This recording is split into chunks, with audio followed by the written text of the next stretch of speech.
Star Trek's Boimler clone is better than Riker's doppelganger ever was. Star Trek has always loved exploring doubles, mirror selves, parallel universes, and clones that force characters to confront who they are. Two of the franchise's most fascinating duplicates are Thomas Riker, the transporter created twin of William T.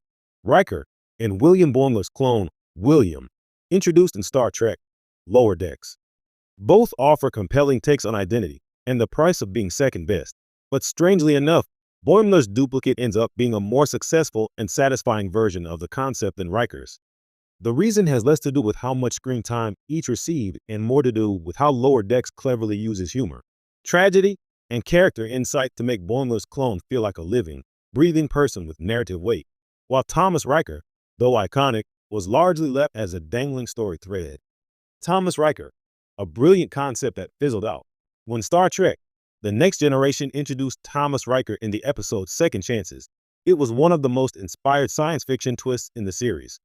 A transporter accident had stranded an alternate Riker on Nervala 4 for 8 years, creating two identical men with the same memories up until the split. Unlike many evil twin tropes, Thomas wasn't sinister. He was simply another William Riker, but one who hadn't enjoyed the career and prestige of serving under Captain Picard. Jonathan Frakes delivered a stellar performance, showing the subtle differences between Will and Tom.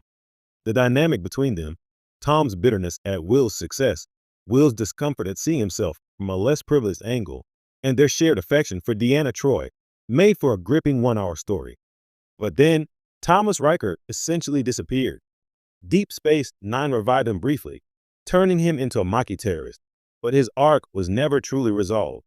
He was last seen being hauled away by the Cardassians, and the show never followed up. What could have been a fascinating long-term exploration of identity and second chances was cut short. Thomas Riker became a footnote, remembered fondly, but narratively underdeveloped. William Boimler.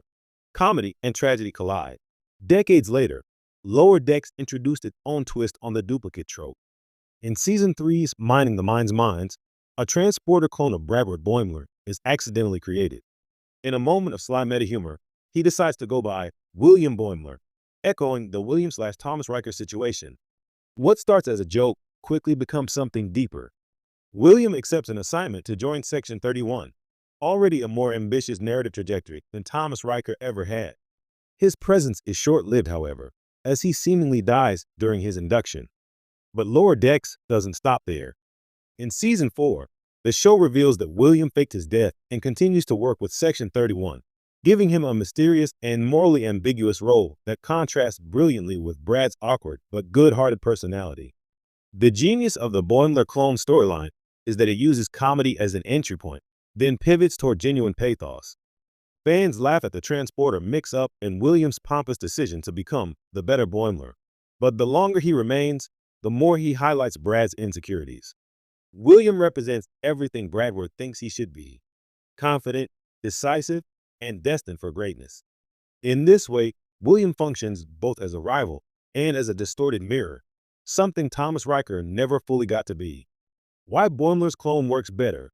There are several reasons Boimler's clone ends up surpassing Riker's doppelganger in effectiveness. 1. Narrative integration. Thomas Riker felt like a narrative experiment that TNG and DS9 weren't sure how to use. He was compelling, but he didn't fit neatly into ongoing arcs. William Boimler, on the other hand, is baked into Lower Decks' larger theme, the tension between who you are and who you want to be. Boimler is a character obsessed with career advancement and self-worth, so introducing a clone who outshines him is not just clever, it's essential storytelling. 2. Humor and heart. Lower Decks thrives on balancing parody with sincerity. The Boimler clone storyline starts as a joke about how transporter accidents always cause weird problems in Star Trek, but then evolves into a meaningful character study.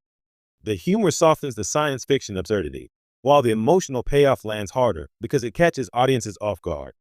3. Longevity and mystery. Even though Thomas Riker technically lived longer in universe, William Boimler feels more alive in fan conversations because his story is still developing. He's not just a one-off or forgotten character.